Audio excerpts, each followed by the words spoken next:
বাসা কুষ্টিয়া জেলা ভেড়ামারা থানা। কুষ্টিয়া কিন্তু আমাদের বড় ভাই, যেটা কিন্তু চুয়াডাঙ্গা, মেহেরপুর, কুষ্টিয়া কিন্তু এক সময় এক জেলায় ছিল, বর্তমানে এখন 3টা জেলা ভাগ হয়েছে।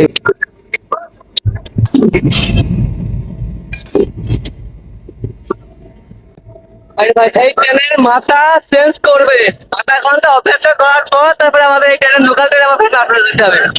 বলতে পারছেন অলরেডি কিন্তু ওই ট্রেনটি 2 ঘন্টা নেট করছে, তারপরেও কিন্তু পারি কিনা আধা ঘন্টা নেট করবে। কি পরিমাণে নেটে চলছে এই লোকাল ট্রেনটা এখন আপনারা বর্তমান হিসাব করে, এই ট্রেনটা চলে যাবে, তারপরে সাগরদারি এক্সপ্রেস যাবে, তারপরে আপনার এসে লোকাল ট্রেন আপনার নাটোরের উদ্দেশ্যে যাবে। ট্রেন ভ্রমণ করতে করতে পটল ব্যবসায়ীর সাথে দেখা হয়েছে। পটল ব্যবসায়ীরা এমন একটা স্টেশনের ভেতরে আছে, বলে আমার বাসা কুষ্টিয়া জেলা ভেড়ামারা থানা। কুষ্টিয়া কিন্তু আমাদের বড় ভাই, যে কাঁচামাল না, আমি ড্রাগনের ব্যবসায়ী। ড্রাগনের ব্যবসা করেন। হ্যাঁ, ড্রাগনের এখন কেমন প্রাইস চলছে? বর্তমান ড্রাগন এখন 230, 40, এর আগে ছিল 500, 400, 450, এখন একটু দাম কম। এখন ড্রাগন ফল তো মনে করেন একটু হ্যাঁ, এখন আমদানি আছে। কিন্তু পরবর্তীতে আরো কম হবে, মানে ফসলটা এখন কম হচ্ছে, পরবর্তীতে বেশি আসবে। এই বেশি হওয়ার কারণে তখন 120, 30, 150 এর মধ্যে আসবে। সেমন আছে মনে করেন আপনার নিম্নবিত্ত হ্যাঁ, তখন নিম্নবিত্ত সবাই সবাই খাতে খাতে পারবে। Hello what's up guys, I come back to আসমাল ইউনিভ another blog video. Right now আমি এখন অবস্থান করছি দর্শনা, আর আমার সামনে যে স্টেশনটা দেখতে পাচ্ছেন এটা হচ্ছে দর্শনা হল্ট রেল স্টেশন। আমি এখন ঠিক সেই দর্শনা হল্ট স্টেশনেই দাঁড়িয়ে আছি। আর বাংলাদেশের প্রথম রেল স্টেশন কিন্তু বাংলাদেশের এই দর্শনা চুয়াডাঙ্গাতে অবস্থিত, যেটা কিনা দর্শনা হল্ট নামে পরিচিত। আর আমার গন্তব্য আজকে এই দর্শনা হল্ট থেকে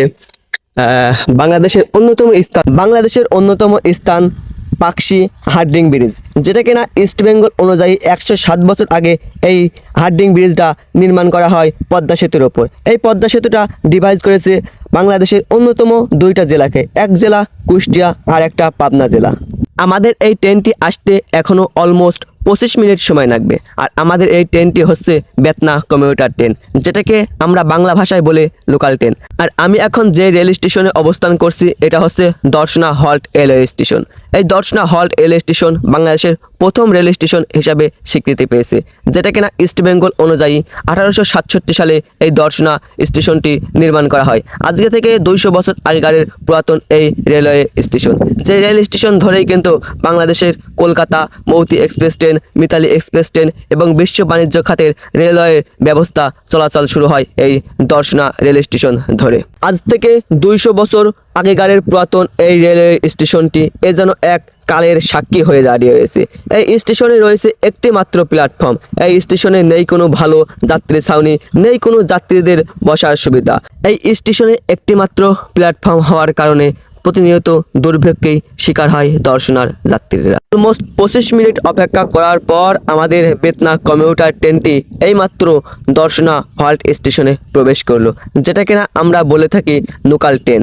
এবং বাংলাদেশের মানুষ এই বেতনা কমিউটার ট্রেনকে সবসময় লোকাল ট্রেন হিসাবেই চিনে থাকে। বেতনা কমিউটার ট্রেনটি দর্শনা হল্ট স্টেশনে 5 মিনিট বিরতি নিয়ে আবার তার গন্তব্যে চলা শুরু করলো। আমি আগেই বলি এটা কিন্তু বাংলাদেশের একমাত্র লোকাল ট্রেন, যে লোকাল ট্রেন বাংলাদেশের প্রত্যেকটা স্টেশনে 5 থেকে 10 মিনিট করে বিরতি নেবে এবং তার গন্তব্যে ছুটে চলবে। আমাদের বেতনা কমিউটার ট্রেনটি দর্শনা হল্ট স্টেশন থেকে এইমাত্র চুয়াডাঙ্গা রেল স্টেশনে প্রবেশ করলো।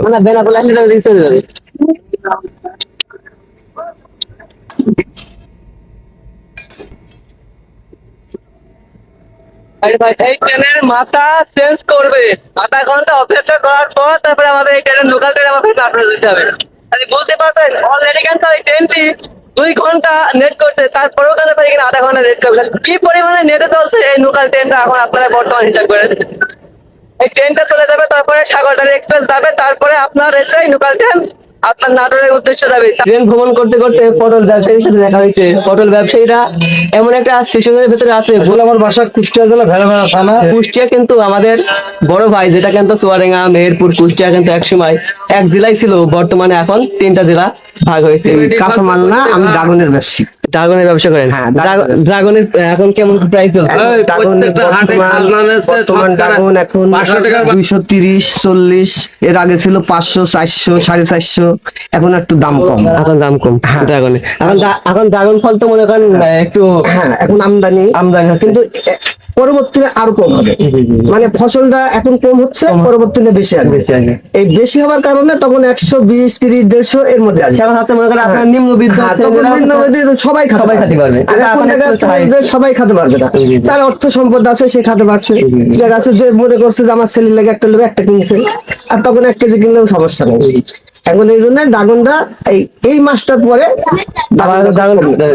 একটু কম দাম হবে, তখন সবাই খেতে পারবে, কারণ এখন দাম বেশি। আপনারা দেখছেন এখানে কিন্তু অনেক মানুষজন আছে, আপাতত 7-8টা মানুষজন আছে, তারা কিন্তু প্রতিনিয়ত কিন্তু আপনার আছে এই যে রকেট টেনে করে কিন্তু আপনার মালামাল নিয়ে যায় হচ্ছে দেশের বিভিন্ন প্রান্তে। তারা কিন্তু আছে আপনার, আমার একটা কথা হচ্ছে কৃষি প্রধান দেশ যখন, মানুষ কিন্তু কৃষি আবাদ করে খায়, এদের কৃষি এর উপরে যদি একটুখানি নজরদারি দেওয়া যায়, জাস্ট একটুখানি যদি নজরদারি দেওয়া যায়, আমি মনে করি কৃষকরা স্বাবলম্বী হতে পারে। আপনি দেখেন জাপান, আমাদের পার্শ্ববর্তী দেশ ইন্ডিয়া আছে, ইন্দোনেশিয়া, ওরা কিন্তু কৃষি আবাদ করে কিন্তু ওরা কোটিপতি। কিন্তু আমাদের দেশে যারা কৃষকরা, যাদের কৃষকের ঘাম ছাড়ানো মাথার ঘাম পায়ে ফেলে যারা আপনার ফসল ফলায়, তারা কিন্তু একদম নিম্ন শ্রেণী পর্যায়ে এখন বসবাস করছে। তাদের না নেই আছে আপনার একটা ভালো বাড়ি, নেই একটা ভালো পোশাক, এক পোশাকেই কেন তারা আছে বিভিন্ন অঞ্চলে ছুটে চলছে দেশটাকে ভালো রাখার জন্য। এখন কিন্তু বর্তমানে এমন পর্যায়ে চলে গেছে যা কৃষকরা কোনো মূল্যায়নই পারছে না। দীর্ঘদিন ধরে কাঁচামালের ব্যবসা করতেছি। আমার নাম মোহাম্মদ আব্দুল মালিক, বাসা ভেড়ামেলা, কুষ্টিয়া। এর আগে একবার বললাম। কিন্তু গতকাল রাত্রে আমি বিছানা বাড়ি শুইছি, ফ্যান তখন চালানো ছিল, তখন রাত বাজে 1:30। শোয়ার পরে হ্যাট করে ফ্যানটা বন্ধ করে দিল, এত পরিমাণ মশা। মাস্টার সাহেব ডাকি বললাম যে দেখেন ফ্যানটা একটু চালু করেন, আমরা ব্যাপারী মানুষ, আমরা আসলে কেন এলাকার মাল আমরা কিনে বিভিন্ন জেলায় নিয়ে যাবো, এলাকার মালের দাম বাড়বে। তাই আপনি ফ্যানটা বন্ধ করে দিলেন। মাস্টার সাহেব বলতে তোমরা 2 জন ব্যতীত কি আর কোনো যাত্রী নেই? আমার প্রশ্ন একটা, যে কোস্তাদপুরে একটা ভিআইপি থানা, বিভিন্ন এলাকায় ইন্টারসিটি ট্রেন থামে, সেই যাত্রীগুলো নামি বাইরে ঘোরাঘুরি করে, কিন্তু বিশ্রামাগারটা খোলা রাখে না, আমার প্রশ্নটা হলো এটি, যে আপনারা আমাদের উপর একটু সহানুভূতি দেখান, আমরা ক্ষুদ্র ব্যবসায়ী, আমাদের উপর একটু সহানুভূতি দেখান, দয়া করে মাস্টারের উপর একটা ভূমিকা নেন। কারণ আমরা এই সাধারণ মানুষ, আমাদের কথা শোনার মতো কোনো দরদ এই দুনিয়ায় নাই। দয়া করে আমার এই রিকোয়েস্ট আপনারা দেখবেন। নিম্ন শ্রেণীর ব্যাপারীদের উপর একটু সন্তুষ্টি দেবেন। আমার প্রশ্নটা হলো এটি। ওয়েলকাম পাকশি। সো গাইস, আমি এখন অবস্থান করছি পাকশি। আমার পেছনে যে রেল স্টেশনটা দেখতে পাচ্ছেন, এটা পাকশির রেল স্টেশন। আর আমার ডান হাতে যেটা দেখতে পাচ্ছেন, এটা হচ্ছে ঈশ্বরদী রূপপুর পারমাণবিক বিদ্যুৎ কেন্দ্র, যেটা কিনা পাকশির ভিতরে অবস্থান করছে। আর ওই ঈশ্বরদী পাকশিটা কিন্তু পাবনার ভিতরে অবস্থিত। শুনেছি নাকি এখানে একটা মানসিক হাসপাতাল আছে। জাস্ট মানসিক হাসপাতালে আমি প্রবেশ করব, কিন্তু আজকে আর হচ্ছে না, সন্ধ্যা হয়ে গেছে, অনেক সন্ধ্যা হয়ে গেছে। জাস্ট আমি এখন এখানে পদ্মা নদীর ব্রিজের নিচে যাবো, ব্রিজের নিচে গিয়ে আপনাদের সাথে সম্পূর্ণ ভিউটা দেখাবো। আর জাস্ট আমি এখানে আত্মীয় হোটেল ভাড়া করে থাকবো, তারপরে কালকে দিনটা সম্পূর্ণ ঘুরবো ঈশ্বরদী ঘোরার পর আমি চলে যাব কুষ্টিয়াতে। কুষ্টিয়ার দৌলতপুর যে একটা চর আছে, ঠিক সেই চরের উপরেই মানুষ বসবাস করে, তাদের জীবন ধারণ সম্পর্কে আমি একটা ব্লগ ভিডিও বানাবো জাস্ট। আর দেখতে পাচ্ছেন এটা কিন্তু বাংলাদেশের সবচেয়ে বড় পারমাণবিক বিদ্যুৎ কেন্দ্র, এই রূপপুর পারমাণবিক বিদ্যুৎ কেন্দ্র, যেটা কিনা ঈশ্বরদী অবস্থিত। এখানে কিন্তু সম্পূর্ণ রাশিয়ার মানুষজন, রাশিয়ার ইঞ্জিনিয়াররা কিন্তু সব আপনার দেখভাল করে। এখানে কিন্তু অনেক রাশিয়া মেয়ে ছেলে বা পুরুষ এখানে কিন্তু অবস্থান করে। মানুষ বলে না রাশিয়ান। জাস্ট আপনি যদি মিনি রাশিয়া দেখতে চান, তাহলে কিন্তু আপনাকে অবশ্যই ঈশ্বরদী পাকশিতে অবস্থান করতে হবে। যাই হোক, এখন আমি আপনাদের সাথে পাকশি রেল স্টেশনটা শেয়ার করবো। জাস্ট তারপরে হচ্ছে আমি হার্ডিং ব্রিজের নিচে 107 বছর আগে হার্ডিং ব্রিজ যেটা অবস্থিত হয়েছে, ঠিক সেখানে আমি প্রবেশ করি। ভিডিওর লাস্ট পর্যায়ে এসে আমি আপনাদের কাছে ক্ষমা প্রার্থী। আমি বলেছিলাম বাংলাদেশের প্রথম রেল স্টেশন দর্শনা হল স্টেশন থেকে বাংলাদেশের অন্যতম স্টেশন পাকশি রেল স্টেশন ভ্রমণ করব, এবং পাকশি হার্ডিং ব্রিজের নিচে গিয়ে আপনাদের সাথে সম্পূর্ণ ভিডিও আমি আপনাদের শেয়ার করব। সো আত্মীয় হয়ে যাওয়ার কারণে আমি আপনাদের সাথে এই ভিডিওটা সম্পূর্ণ ডিটেল শেয়ার করতে পারছি না। সো তার জন্য পরবর্তী ভিডিও দেখার জন্য আমন্ত্রণ রইল। সো এই ভিডিওটা কেমন লাগলো অবশ্যই কমেন্টের মাধ্যমে জানাবেন, আর আপনারা কোথায় থেকে দেখছেন সেটাও কমেন্টের মাধ্যমে জানাবেন। আর পরবর্তী ভিডিওটা কোথায় কোন ব্লগে দেখতে চান সেটাও কমেন্টের মাধ্যমে জানাবেন। সো আপনাদের কাছে একটাই রিকোয়েস্ট থাকবে, রিকোয়েস্টটা হচ্ছে আপনারা আমার ইউটিউব চ্যানেলটা সাবস্ক্রাইব করবেন।